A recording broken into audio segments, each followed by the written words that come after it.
الأكاديمية الفلسطينية للعلوم الأمنية فتحت الباب واسعا أمام خريجو الثانوية العامة للاستفادة من برامجها الأكاديمية، والتي دخلت قاموس التعليم الجامعي في فلسطين حديثا. فبعد مرور 3 سنوات من العمل والاجتهاد والسعي لتطبيق الاستراتيجية التي وضعها المجلس الاستشاري للأكاديمية، يبقى السؤال المطروح من قبل الجميع: إلى أي درجة تحقق النجاح؟ الأكاديمية وضعت خطة ل10 سنوات قادمة، وهذه الخطة أولا مأخوذ بعين الاعتبار فيها تطور الأكاديمية، التطور العلمي في الأكاديمية، وأيضا الوضع بالنسبة للأجهزة الأمنية واحتياجات الأجهزة الأمنية برفدها بكادر تعليمي.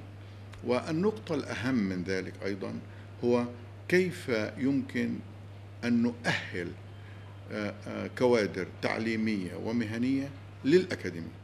إن المواءمة ما بين أساليب التعليم الأكاديمي وبين اشتراطات واحتياجات القطاع الأمني الفلسطيني ليست سهلة، مما جعل من الجهود المبذولة كبيرة لخلق حالة من التكامل القائم على الرؤية الوطنية الشمولية لدور ومكانة الأكاديمية. فلسفتنا تقوم على 3 أبعاد في البرامج الدراسية: البعد الأكاديمي، البعد الأمني، البعد التدريب العسكري.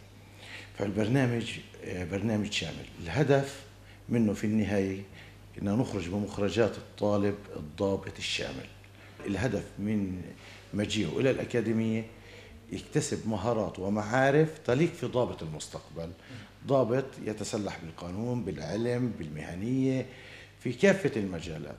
فالطلبة الذين التحقوا بالأكاديمية الفلسطينية للعلوم الأمنية برغبات متفاوتة نجحوا في التكيف مع ظروف العيش والإقامة داخل مبانيها وفي كنف معايير مختلفة عن تلك التي يعيشها أقرانهم في مؤسسات التعليم الجامعي الأخرى. في البداية أهلي ما كانوا موافقين على جيتي هون، لأنه طبعا إشي جديد وغريب علينا، خصوصا إحنا المجتمع الفلسطيني، فكرة الأكاديمية. بس لما شافوا إصراري وقد إيه أنا متمسك بجيتي لهون، ولما شافوا إنجازاتي الحمد لله وانضباطي الذاتي الموجود هون، يعني أكيد طبعا انبسطوا واقتنعوا. قبلت هون على الأكاديمية الفلسطينية طبعا باختياري وبإرادتي الشخصية، واني بفتخر لدرجه كبيره اني دخلت هون في الاكاديميه، لان لما لقيته من تعليم اكاديمي وامني بالاضافه للجانب العسكري، وانه شو اثر هذا التعليم على شخصيتي، وانا متاكد انه راح ياثر على ادائي بعد ما اتخرج من هون ضابط على الشارع الفلسطيني.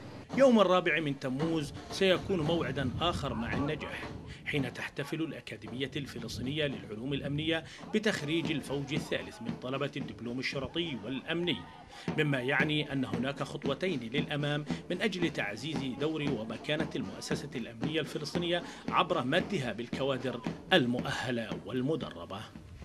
فتحي براهمة، تلفزيون فلسطين.